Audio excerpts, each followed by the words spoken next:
ஹல்லேலூயா, சத்தமாக சொல்லுங்கள் ஹல்லேலூயா.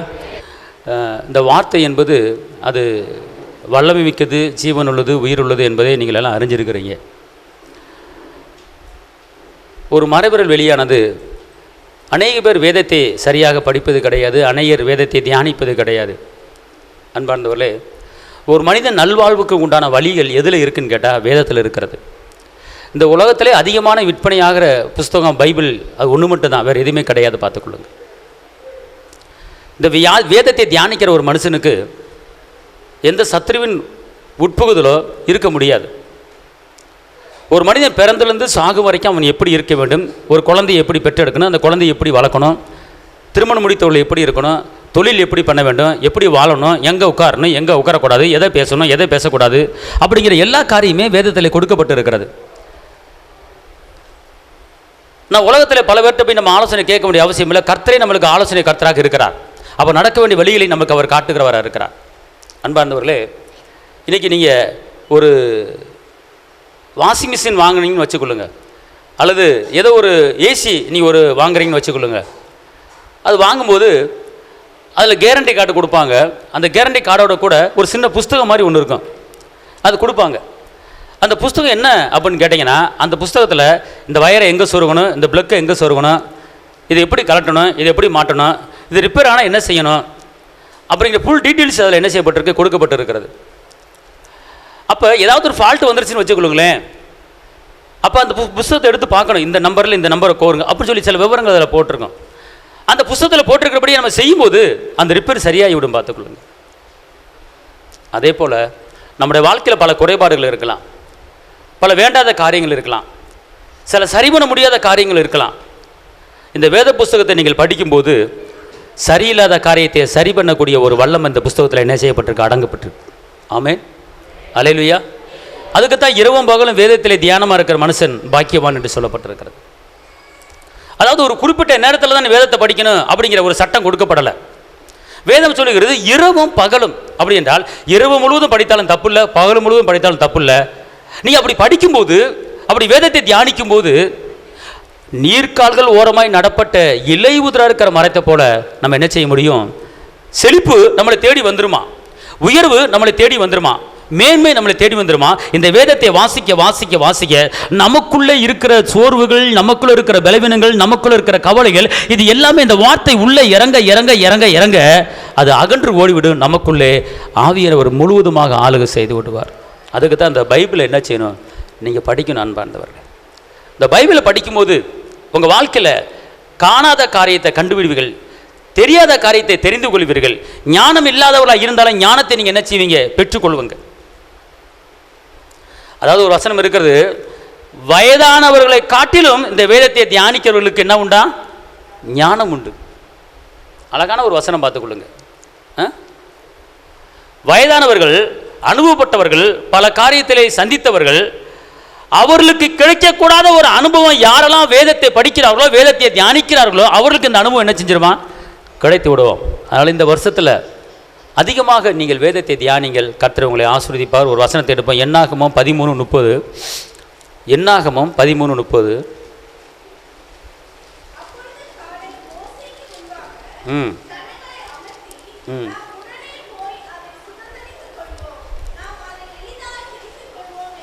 இங்கே கவனிங்க.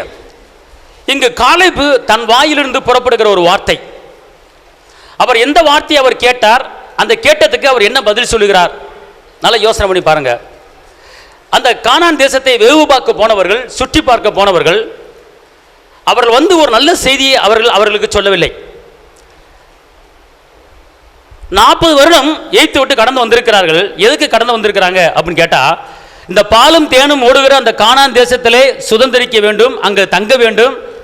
கர்த்தர் அங்கே அழைச்சிருக்கிறாரு, கர்த்தர் அங்கே கொண்டு வந்திருக்கிறாரு, அங்கே போகணும் அப்படிங்கிற நோக்கத்தில் தான் இவர்கள் 40 வருடம் நடந்து வந்திருக்கிறாங்க. கர்த்தர் அதுக்காக தான் அழைச்சிருக்கிறாரு. ஆனால் அந்த கானானை நெருங்கிற உடனே வேவு பார்க்க போன ஆளுகள் சொல்லக்கூடிய ஒரு காரியம் என்னன்னு கேட்டீங்கன்னா, நாங்கள் சுற்றி பார்த்த போது அந்த தேசம் தன் குடிகளை பட்சிக்கிற தேசம், நாங்கள் அதில் கண்ட ஜனங்கள் எல்லோரும் மிகவும் பெரிய ஆட்கள்.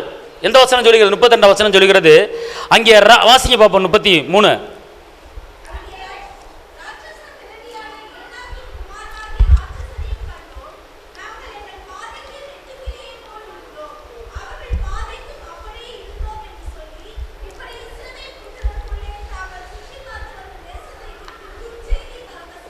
அல்லேலூயா. இங்கே கவனிங்க, வாக்குத்தத்தம் இருக்கிறது. என்ன வாக்குத்தத்தம்? உன்னை பாலும் தேனும் ஓடுகிற கானானுக்குள்ள கொண்டு போய் விடப்போற வாக்குத்தத்தம் இருக்கிறது. ஆனால் இங்கு அந்த ஆசீர்வாதத்துக்குள்ள, அந்த சுகத்துக்குள்ள, அந்த அற்புதத்துக்குள்ள, அந்த செழிப்புக்குள்ள நுழைய வேண்டிய நேரத்தில் இங்கு ஒரு துர்ச்செய்தி வருகிறது. என்ன துர்ச்செய்தி? நம்ம அந்த இடத்துக்கு போக முடியாது, அவர்கள் பெரிய ஆட்கள், அவர்கள் ராட்சச போல இருக்கிறார்கள், நம்ம சுதந்திரிக்க முடியாது, நம்ம என்ன செய்ய போறோம்? திருப்பி எழுத்து தான் போகணும் அப்படிங்கிற ஒரு துர்ச்செய்தியை அவர்கள் பரப்புகிறார்கள். ஆனால் வாக்குத்தத்தம் அங்க கொண்டு வைக்க போறேன்னு சொல்லப்பட்டிருக்கு. ஆனால் இப்படிப்பட்ட துர்ச்செய்தியை கேட்ட உடனே காலேப் தன் வாயிலிருந்து சொல்லக்கூடிய ஒரு வார்த்தை, ஒரு துர்ச்செய்தி வருகிறது. அந்த துர்ச்செய்தி வந்தாலும் அந்த துர்ச்செய்திக்கு கீழ்ப்படிந்து, துர்ச்செய்திக்கு கட்டுப்பட்டு அவர்கள் பயப்படாமல் அந்த காலேப்பு ஒருவர் மாற்ற சொல்லுகிற ஒரு காரியம், நம்ம போய் அதை என்ன செய்ய போறோம்? சுதந்திரிக்க போகிறோம். அல்லேலூயா. இன்னைக்கு இந்த வாக்குத்தத்தங்கள்லாம் கர்த்தருக்குள்ளே ஆம் என்றும் ஆமென் என்றும் இருக்கிறது.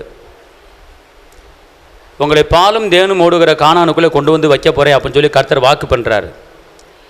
ஆனால் உங்களுக்கு எதிராக ஒரு துர்ச்செய்தி வருகிறது. நீங்கள் ஒரு தொழில் ஆரம்பிக்க போகிறீங்க, அல்லது பிள்ளைகளை வந்து ஒரு பெரிய இடத்துல படிக்க வைக்க போகிறீங்க, அல்லது நீங்கள் ஒரு பெரிய ஒரு அந்தஸ்தில் வர போகிறீங்க அப்படிங்கிற ஒரு காரியத்தை நீங்கள் பேசிக்கொண்டு சிந்தித்து கொண்டு இருக்கும்போது உங்களுக்கு எதிராக ஒரு துர்ச்செய்தி வரும். உன்னால் இந்த காரியத்தை செய்ய முடியாது, உன்னால் இந்த வீடை கட்ட முடியாது, இந்த காலேஜில் உன் பிள்ளை படிக்காது, இந்த காலேஜுக்கு உன்னால் பணம் கட்ட முடியாது, இந்த சம்பந்தம் உனக்கு சம்பந்தம் வராது, பெரிய இடம், அதனால் இதை விட்டுவிட்டு நீ வேற பாரு அப்படிங்கிற ஒரு துர்ச்செய்தி உங்கள் குடும்பத்துக்கு வரும். ஆனால் அந்த துர்ச்செய்தி வந்தாலும், ஆனால் எது அதிகமாக பரவினது அப்படின்னு கேட்டால் இந்த துர்ச்செய்தி தான் அதிகமாக பரவினது. அப்போ என்ன நடக்குது? துர்ச்செய்தியை கேட்ட உடனே, இந்த அவிசுவாசமான செய்தியை கேட்ட உடனே வாக்குத்தத்தத்தை மறந்துட்டாங்க. தேவன் வாக்குத்தத்தத்தை கொடுத்து தான் அந்த துன்பத்திலும், அந்த கஷ்டத்திலும், அந்த நெருக்கத்திலும், அந்த பாடுகளிலும், அந்த கடினமான வேலைகள் மத்தியிலும் கர்த்தர் வாக்குத்தத்தத்தை கொடுத்து இந்த ஜனத்தை எனக்கென்று ஏற்படுத்தின துதியை சொல்லிவார்கள் சொல்லி இந்த ஜனத்தை ஆராதிக்கும்படி வழிபடு என்று சொல்லி அந்த மோசே போராடி இந்த பார்வோன் மண்டலத்திலிருந்து மக்களை அழைத்து கொண்டு வருகிறார். எங்க அழைத்து கொண்டு போகிறார்? உன்னை உயர்ந்த இடத்துக்கு கொண்டு போக போறேன், ஒரு உயர்ந்த இடத்துல வைக்க போறேன் அப்படின்னு சொல்லி தான் அழைச்சிட்டு வர்றாரு. அப்படிப்பட்ட வாக்குத்தத்தங்களை கொடுத்து தான் தேவன் உங்களை என்னை அழைக்கிறாரு. ஆனா இப்படி அழைத்து கொண்டு வரும்போது நமக்கு எதிராக, நம்முடைய குடும்பத்துக்கு எதிராக, நம்ம கையிட்டு செய்கிற வேலைக்கு எதிராக பல துர்ச்செய்திகள் நம்முடைய காதல வரும். ஆனா எந்த அதிகமா பரவுது அப்படின்னு கேட்டீங்கன்னா வாக்குத்தத்தம் அதிகமா பரவல, வாக்குத்தத்தம் அதிகமா பரவல. அப்ப இந்த துர்ச்செய்தியை கேட்ட உடனே அங்க இருக்கிற லட்சக்கணக்கான மக்கள் என்ன பண்ணாங்கன்னா, அப்பொழுது சபையார் எல்லாரும் கூக்குரலிட்டு என்ன செஞ்சாங்களா? என்ன செஞ்சாங்க? 14ஆம் வசனத்துல முதல் வசனம் என்ன சொல்லுது பாருங்க. எல்லாரும் சபையாரே எல்லாரும். அப்ப இங்க இருங்க, இந்த சபையார் எல்லாரும் வாக்குத்தத்தத்தை மறந்துட்டாங்க, அற்புதங்களை மறந்துட்டாங்க, செங்கடலை பிளந்ததை மறந்துட்டாங்க, யோர்தானை கடக்க பண்ணதை மறந்துட்டாங்க, கசப்பான தண்ணீரை மதுரமா மாத்தினதை மறந்துட்டாங்க, மன்னாவை வர வச்சதை மறந்துட்டாங்க, காடைகளை விளை வச்சதை மறந்துட்டாங்க. அதை மறந்து இப்படிப்பட்ட ஒரு துர்ச்செய்தியை, இப்படிப்பட்ட அவிசுவாச ஒரு வார்த்தையை அவர்கள் கேட்டு சபையார் எல்லாரும் என்ன செய்தார்கள்? புலம்பினார்கள். கர்த்தருடைய வாக்குத்தத்தத்தை ஓரங்கட்டி விட்டார்கள், கர்த்தருடைய வாக்குத்தத்தத்தை தள்ளிவிட்டார்கள். காரணம், அந்த வேவு பார்க்க போன ஒரு சில மனிதர்கள் துர்ச்செய்தியை பரப்பினார்கள். இன்னைக்கு உங்க குடும்பத்துக்கு எதிராக துர்ச்செய்தி வருகிறதா? உங்க தொழிலுக்கு எதிராக துர்ச்செய்தி வருகிறதா? உங்கள் கணவன் மனைவிக்கு எதிராக துர்ச்செய்தி வருகிறதா? உங்கள் பிள்ளைகளுக்கு எதிராக துர்ச்செய்தி வருகிறதா? அந்த துர்ச்செய்தியை பார்த்து நீங்கள் புலம்ப வேண்டிய அவசியம் இல்லை, கவலைப்பட வேண்டிய அவசியம் இல்லை. கர்த்தர் உங்களுக்கு வாக்குத்தத்தம் பண்ணினா கண்டிப்பான முறையில் உங்களை பாலும் தேனும் ஓடுகிற கானானுக்குள்ளதான் அவர் உங்களை பிரவேசிக்க வைப்பார். அதுல மாற்றமே இல்லை. இப்படிப்பட்ட பிசாசு துர்ச்செய்தியை கொடுப்பான். நீங்கள் அதை கேட்க கூடாது, அதை பார்க்க கூடாது, அங்க உட்கார்ந்து அதை நீங்க சிந்திக்க கூடாது. காலேபுக்கு எவ்வளவு பெரிய விசுவாசம் பார்த்தீங்களா? இந்த கானான் என்கிற ஒரு தேசத்தை 31 ராஜாக்கள் என்ன செய்திருக்கிறார்கள், ஆண்டு இருக்கிறார்கள். ஒரு சில ராஜாக்கள் 31 ராஜாக்கள் இந்த கானான் ஆண்டு இருக்கிறாங்க.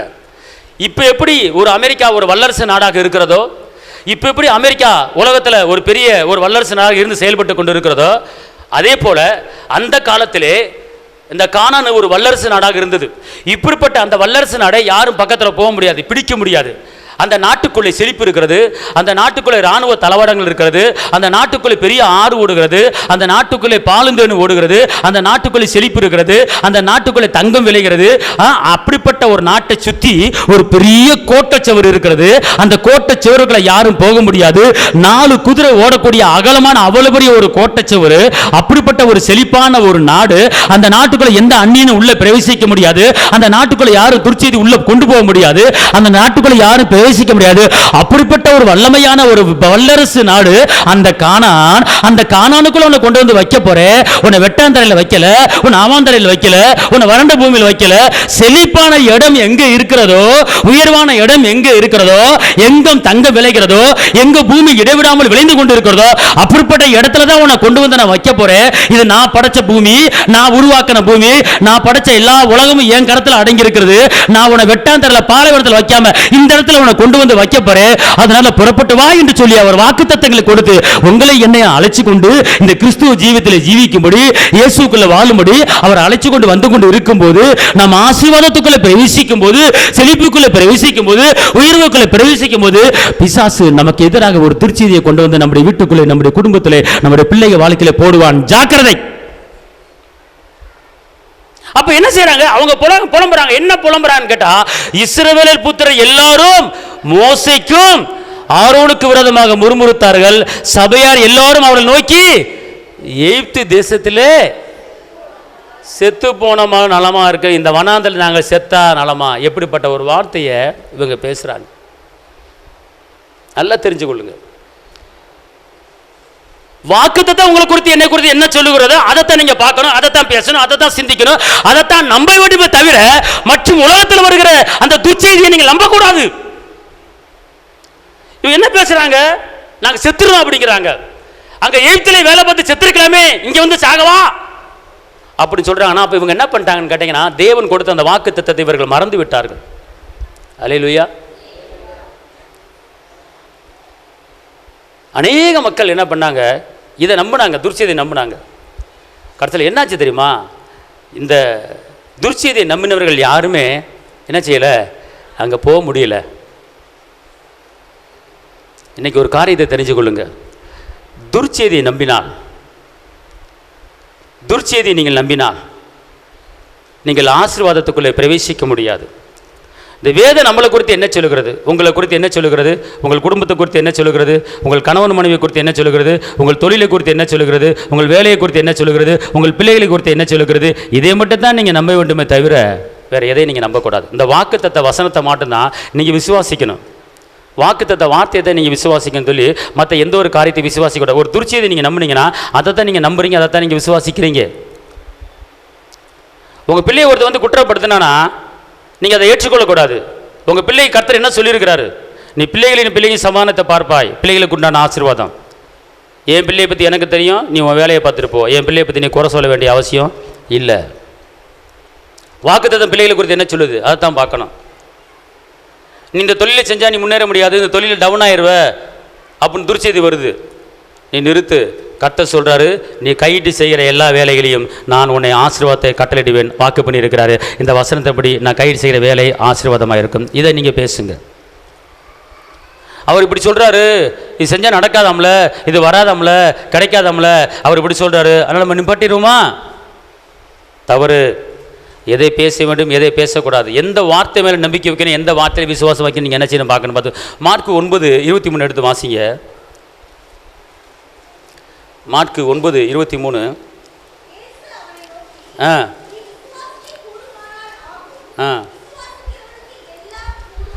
பார்த்தீங்களா? இப்போ அவர் என்ன சொல்றாரு? விசுவாசிக்கிறவனுக்கு எல்லாம் கூடும் அப்படிங்கிறார். விசுவாசிக்கிறவனுக்கு எல்லாமே கூடும், பார்த்துக்கொள்ளுங்க. அப்போ நான் வார்த்தையை நீங்கள் நம்பணும், வார்த்தையை நீங்கள் விசுவாசிக்க வேண்டும்.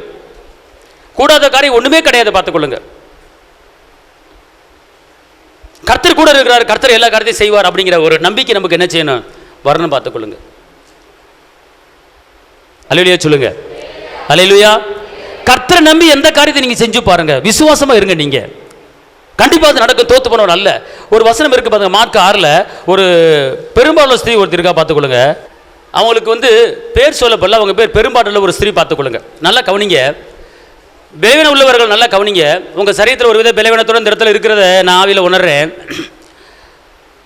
உங்க பலவீனத்தை குறித்து சிந்திக்காதீங்க, பலவீனத்தை குறித்து மேன்மை பாராட்டாதீங்க.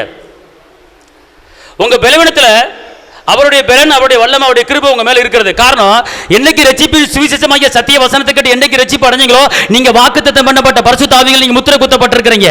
உங்களுக்குள்ள சுகத்தின் வல்லமை, அற்புதத்தின் வல்லமை, அதிசயத்தின் வல்லமை, வெற்றியின் வல்லமை, அந்த தகப்பனுடைய அந்த அந்தஸ்து, அந்த தகப்பனுடைய அதிகாரம் எல்லாமே நமக்குள்ள வந்துவிட்டது என்ற ஒரு முத்திரை நம்ம மேல விழுந்திருக்கிறது. நீங்க பலவீனமா இருந்தாலும் உங்களை பலவானா மாற்றுவதற்குண்டான அவருக்குள்ள இருக்கிறது. இப்ப இங்க இயேசு சொல்ற பாருங்க, 30 வசனத்தை வாசிங்க. உடனே இயேசு தம்மிலிருந்து வல்லமை புறப்பட்டதை தமக்குள் அறிந்து, நல்லா தெரிஞ்சுக்கொள்ளுங்க, அந்த பெரும்பாலும் ஸ்திரீ அந்த இயேசுவை தொட்ட உடனே இயேசு சொல்றாரு, என்னை தொட்டது யார்? எனக்குள்ளே ஒரு வல்லமை புறப்பட்டு போனது, எனக்குள்ளே ஒரு அபிஷேகம் புறப்பட்டு போனது, எனக்குள்ளே சுகம் கொடுக்கிற வல்லமை புறப்பட்டு போனது என்று அவர் சொல்லுகிறார். அப்படி என்றால் இயேசுவை எத்தனை பேர் சுற்றி வர்றாங்க, அவர்களுக்கு ஒன்றும் நடக்கல. ஆனால் இவள் இயேசுவை தொடப்போகிறேன், சுகமாக போகிறேன் என்று விசுவாசித்து தன் வாயிலே அறிக்கையிட்டு அந்த இயேசுவுடைய ஆடையை தொடுகிறாள். அங்கு சுகத்தின் வல்லமை கடந்து வருகிறது. இயேசப்பா என்ன தெரியுமா சொல்றாரு? எனக்குள்ள வல்லமை புறப்பட்டு போனது. இயேசுவானவர் ஒரு சாதாரண ஒரு நபர் அல்ல, அவர் தெய்வம். பரலோக மேன்மை திறந்து பூமிக்கு வந்தவர். அவருக்குள்ளே சகல பரிபூர்ணம் அடங்கியிருக்கிறது. அவருக்குள்ளே சுகத்தின் வல்லமை இருக்கிறது, அற்புதத்தின் வல்லமை இருக்கிறது, ஐஸ்வரியத்தின் வல்லமை இருக்கிறது, வெற்றியின் வல்லமை இருக்கிறது, ஜெயத்தின் வல்லமை இருக்கிறது, எல்லா துக்கங்களையும் சந்தோஷமாய் மாற்றுகிற வல்லமை இருக்கிறது. அந்த பரலோகத்தின் அபிஷேகம், பரலோகத்தின் வல்லமை வழிகாட்டுகிற ஒரு கிருபை அவருக்குள்ளே அடங்கி இருக்கிறது. அவர் நமக்குள்ளே வந்துவிட்டால் அவருடைய எல்லா ஆசீர்வாதங்களும் நமக்கு கிடைத்துவிடும். அவருக்குள்ள வல்லமை புறப்பட்டு போனது. அவரை தொட்ட உடனே, அப்ப அவரை தொட்ட உடனே வல்லமை புறப்பட்டு போச்சுன்னா, அவரு நமக்குள்ள இருந்துட்டார்னா நம்மளுக்கு காண்டா மிருகத்துக்கு உண்டான ஒத்த வல்லமை கண்டிப்பா இருக்கும். கேட்கிற காரியத்துல கவனம், ஜெபிக்கிற காரியத்தில் கவனம், விசுவாசத்தோட என்ன செய்ய கேட்கணும். நம்ம தகப்பனை அடைஞ்சிருக்கிற அவர் யார், அவர் எப்படிப்பட்டவர், எப்படிப்பட்ட காரியங்கள் செய்கிறவர். அவர் 12 வருஷம் பெரும்பாடு ஸ்திரீ, 12 வருஷம் இரத்தப்போக்குள்ள ஒரு நோய், 12 வருஷமா பாடுபட்டு வேதனைப்பட்டு தான் கையில் இருக்கிற பணத்தை, காசை எல்லாம் வைத்தியருக்கு செலவு பண்ணி, டாக்டருக்கு செலவு பண்ணி, வீடை வித்து, காடை வித்து, சொத்தை வித்து, சுகத்தை வித்து, எல்லாத்தையும் வித்து எம்டிஆகி ஜீரோவா ஆன பிற்பாடு அவள் இயேசுவை குறித்து கேள்விப்பட்டு, வேதம் சொல்லுகிறது அவள் இயேசுவை குறித்து கேள்விப்பட்டு, ஆனா அதுக்கு முன்னால அவ கேள்விப்படல. அதுக்கு முன்னால காசை நம்பினாங்க, பணத்தை நம்பினாங்க, வீடை நம்பினாங்க, சொத்தை நம்பினாங்க. வேதம் சொல்லுகிறது அநேக வைத்தியர்களால் தனக்கு உண்டான எல்லாவற்றையும் விற்று அப்படின்னு வேதம் சொல்லுகிறது. தனக்கு உண்டான வீடை வித்துட்டாங்க, காடை வித்துட்டாங்க, சொத்தை வித்துட்டாங்க, வயக்காடை வித்துட்டாங்க, நகையை வித்துட்டாங்க, எல்லாத்தையும் வித்து ட்ரீட்மெண்ட் எடுத்தாங்க. பார்த்துக்கொள்ளுங்க. ஆனா எந்த ட்ரீட்மெண்ட், எந்த வைத்தியராலையும் அந்த இரத்தப்போக்கு நோயை குணமாக்க முடியல. என் தகப்பன் இயேசுனுடைய ஆடையை தொட்ட உடனே அந்த நேரத்தில் அவள் பரிபூர்ண சுகத்தை அடைந்தாள். அவருக்குள் இருக்கிற வல்லமை அது புறப்பட்டு போனது.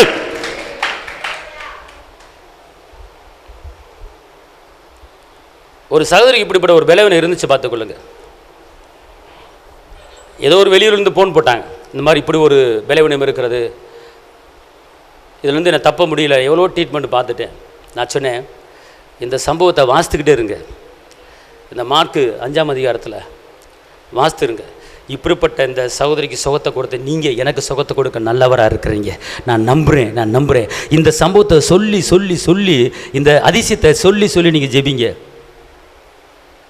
மறு மாதத்தில் அவர்களுக்கு ஒன்றுமே கிடையாது. கர்த்தர் பரிபூர்ண சுகத்தை கொடுத்து விட்டார். இந்த சம்பவத்தை, இந்த வார்த்தையை உள்ளே கொண்டு வர வேண்டும். இதை நினைக்க வேண்டும், சிந்திக்க வேண்டும்.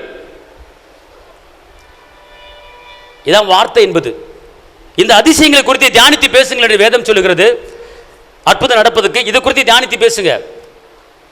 நல்லா தெரிஞ்சுக்கொள்ளுங்க. ஒரு விசுவாசமான ஒரு வார்த்தை பைபிளில் கொலோசியர் 1:16 வாசிங்க. கொலோசியர் 1:16.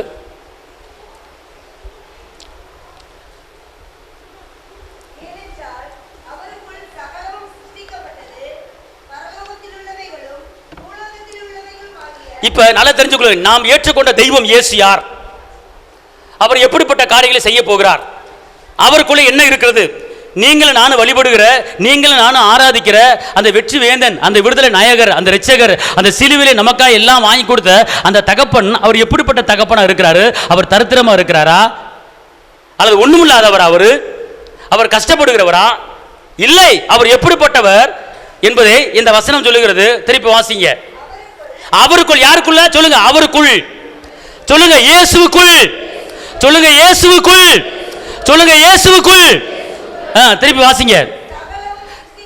சகலமும் அவருக்குள்ள உண்டாக்கப்பட்டிருக்கிறது. பரலோகத்தில் உள்ளவைகளோ பூமியில் உள்ளவைகளோ, இந்த பூமியில வாழுகிற மச்சங்கள், திமிங்கலங்கள், உயிரினங்கள், கடல், சமுத்திரம், மிருகங்கள், வனாந்தரம், நீர்வீழ்ச்சி, மலைகள், ஊட்டி, கொடைக்கானல், மலை பிரதேசம், கடற்கரை, சமுத்திரம், இந்த உலகத்தில் இருக்கிற அத்தனையும் என் தகப்பன் இயேசு மூலமா உண்டாக்கப்பட்ட எல்லாம் அவருக்குள்ளே அடங்கி அடங்கி அடங்கி அடங்கி இருக்கிறது. அவர் நமக்குள்ள இருப்பதனால நான் சாதிக்க முடியாத காரியத்தை நான் சாதிக்க முடியும். இங்க பைபிளை வாசித்துட்டு நீங்க விட்டுறாதீங்க. பைபிளை வாசித்துட்டு அதை அப்படி மூடி வச்சிடாதீங்க. இந்த சம்பவத்தை வாசித்துட்டு நீங்க கொஞ்சம் தியானம் பண்ணுங்க. பரலோகத்தில் உள்ளவைகளோ அப்படின்னு போட்டிருக்கு. அப்படின்னா அந்த பரலோகத்தில் என்னென்ன இருக்கு? பரலோகத்தில் கோடிக்கணக்கான தூதர்கள் இருக்கிறார்கள். பரலோகத்தில் எப்படி பூமியில் ஒரு பைசு நதி இருந்துச்சு, அதே போல் அங்கே நீர்வீழ்ச்சி இருக்கு, எல்லாமே இருக்கு. அங்கே ஜீவ விருட்சத்தின் கனி இருக்கிறது, அங்கே பிதா இருக்கிறாரு. அது எல்லாமே அவருக்குள்ள இருக்கிறது. அடுத்து என்ன போட்டிருக்கிறது? பூலோகத்தில், அதாவது பூலோகத்தில் என்ன இருக்குன்னா பைசு நதி இருக்கிறது, பூலோகத்தில் நீர்வீழ்ச்சி இருக்கிறது, பூலோகத்தில் பெரிய பெரிய மலைகள் இருக்கிறது, பூலோகத்தில் குளிர் பிரதேசம் இருக்கிறது, பூலோகத்தில் பனி பிரதேசம் இருக்கிறது. இது எல்லாமே அவருக்குள்ள அடங்கி, சிங்காசனமானாலும் சரி, ராஜ மரியாதையா இருந்தாலும் சரி, ராஜாங்கமா இருந்தாலும் சரி, எல்லாமே அவருக்குள்ளே அடங்கி இருக்கிறது. அல்லேலூயா. அப்ப அப்படிப்பட்ட அந்த ராஜாவை, அப்படிப்பட்ட அந்த தெய்வத்தை, அப்படிப்பட்ட அந்த தகப்பனை, அப்படிப்பட்ட அந்த இரட்சகனை நாம் முன்னால வச்சு நாம் சந்தேகப்படாமல் நம்முடைய தேவைகளை அவரிடத்திலே நாம் கேட்கும்போது கண்டிப்பா அவர் செய்ய வல்லவராக இருக்கிறார். அல்லேலூயா. இன்னொரு வசனத்தை மார்க்கு 11:23-24.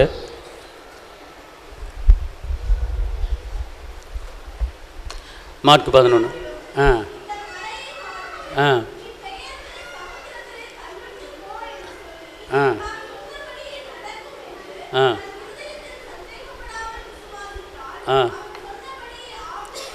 பார்த்தீங்களா? அதாவது நம்ம ஒரு காரியத்தை கேட்கும்போது சந்தேகப்படாமல் நம்ம என்ன செய்யணும்?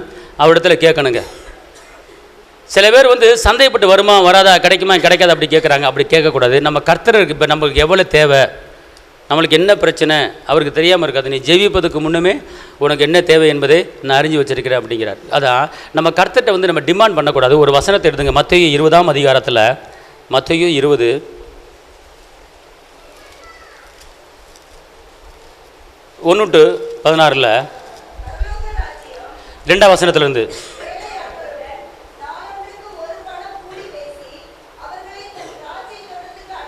இப்போ இங்கே கவனிங்க. இங்கே ஒரு தோட்டக்காரர் ஒருத்தர் இருக்கிறார். யார் இருக்கிறாரு? தோட்டக்காரர் ஒருத்தர் இருக்கிறார். அவர் என்ன பண்ணுறாரு? தோட்டக்காரனுக்கு வேலை செய்கிறதுக்கு, அதாவது 3ஆம் மணி வேலைனா காலை 9 மணி, 6ஆம் மணி வேலைனா மதியம் 12 மணி, 11 மணினா சாயங்காலம் 5 மணி. அதாவது காலையில் 9 மணிக்கு 12 மணிக்கு ஒரு சில பேரை கூப்பிட்றாரு, 3 மணிக்கு ஒரு சில பேரை கூப்பிட்றாரு, 5 மணிக்கு ஒரு சில பேரை கூப்பிட்றாரு. இப்போ முத கூப்பிட்ற ஆளுகள் என்ன பண்ணுறாரு? இந்த ஒரு 4 ஃபுல்லாக நீ வேலை பாரு, இந்த வேலை பார்க்க இவ்வளவு கூலி அப்படின்னு சொல்லி பேசி நிர்ணயம் பண்ணி என்ன செய்கிறாங்க? வேலைக்கு போகிறாங்க. அப்போ இந்த தோட்டக்காரர் திடீர்னு என்ன பண்ணுறாரு? 12 மணி போல் அப்படியே ரோட்டை பக்கம் போகிறாரு. போய் என்னப்பா வேலையில் உட்காந்துருக்கிறீங்க? வேலை இல்லை, யாருமே எங்களுக்கு வேலை கொடுக்கல. அப்படியா? சரி வா வேலையை பாரு. அவர் வேலை பார்க்குறாரு, ஒரு தோட்டத்தில் வேலை பார்க்குறாங்க. அப்போ திருப்பி சாயங்காலம் என்ன பண்ணுறாரு? போகிறார். ஒரு சில பேர் உட்காந்துருக்குறாங்க. என்னப்பா எங்கே சும்மா உட்காந்து வேலை இல்லையா? வேலை இல்லை. எத்தனை மணிக்கு? 5 மணிக்கு. சாயங்காலம் 5 மணிக்கு போய் வேலையை பாருங்கள் அப்படின்னு சொல்லிட்டு வேலை பார்க்க வர்றாரு. பார்த்துக்கொடுங்க. சாயங்காலம் ஆயிடுச்சு, ஆனால் கூலி போடணும். அப்போ கூலி போடும்போது எல்லாத்தையும் ஒன்றா கூப்பிட்றாரு.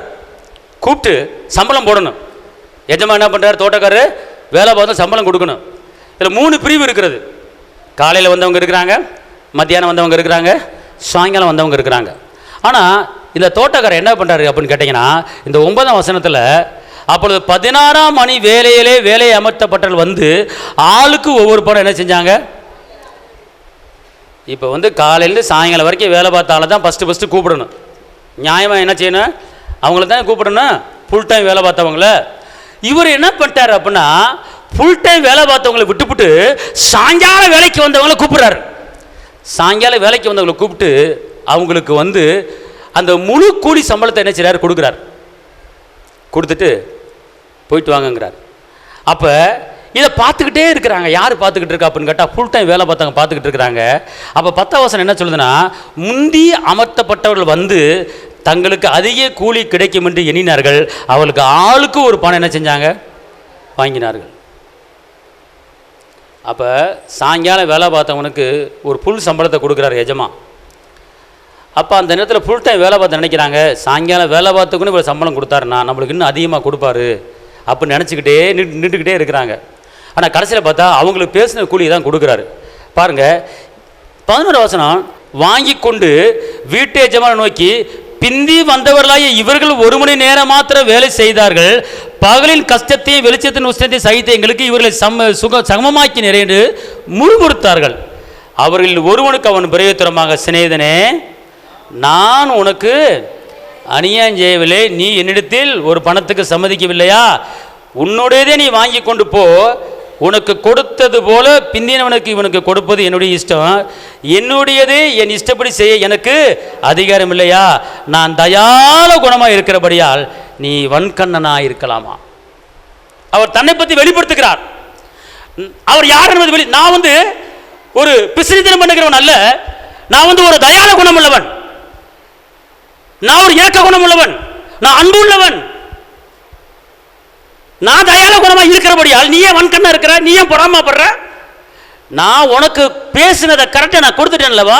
உன் கூலியை கரெக்டா நீ வாங்கிட்டேலவா? நீ போக வேண்டியதானே? ஆனா இதுல என்ன ஒரு ரகசியம் அப்படின்னு கேட்டீங்கன்னா, மத்தியான வேலைக்கு வந்தவங்க டிமாண்ட் பண்ணலை, இவ்வளோ தருவியா அவ்வளோ தருவியான்னு கேட்கல. சாயங்காலம் வேலைக்கு போனவங்க டிமாண்ட் பண்ணலை, இவ்வளோ தருவியா அவ்வளோ தருவின்னு கேட்கல. ஆனால் காலையில் வேலைக்கு போனவங்க, நான் ஃபுல் டைம் வேலை பார்ப்பேன், எனக்கு ஒரு பணம் தருவியா அப்படின்னு சொல்லி ஒப்பந்தம் பண்ணி கமிட்மெண்ட் பண்ணி பேசிட்டு போகிறாங்க. இன்றைக்கி நம்ம ஜெபிக்கிற ஜெபத்தில், ஆண்டவரே எனக்கு இதை செஞ்சால் இதை நான் செய்கிறேன், நான் ஒரு 21 நாள் உபவாசம் போடுறேன், ஆண்டவரே எனக்கு இந்த காரியத்தை செய்யுங்க.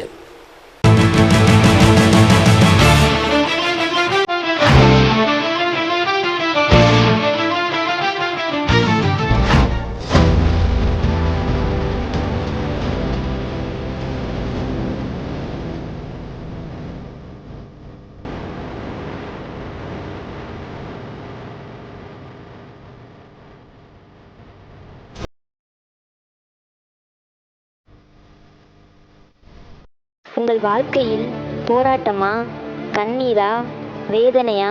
இயேசு உங்களுக்கு அற்புதம் செய்வார். எங்களோடு இணைந்து கர்த்தரை ஆராதிக்க உங்களை அன்புடன் அழைக்கிறோம். எங்கள் முகவரி: போதகர் சி. ஜீவா, திரியேக தேவ எழுப்புதல் ஆலயம், RS Nagar, Allampatti, Virudhunagar. Cell number 9443313673. Email address jiva.boj@gmail.com. ஞாயிறு ஆராதனையின் நேரம் காலை 8:30 மணி முதல் 10:30 மணி வரை. செவ்வாய்க்கிழமை மன்றாட்டின் ஆராதனை மாலை 6:30 மணி முதல் 8 மணி வரை. வெள்ளிக்கிழமை உபவாச கூட்டம் காலை 10 மணி முதல் 12 மணி வரை. மாதத்தின் 1ஆம் தேதி வாக்குத்தத்த ஆராதனை காலை 5 மணி முதல் 7 மணி வரை. கர்த்தர் உங்களை ஆசீர்வதிப்பாராக.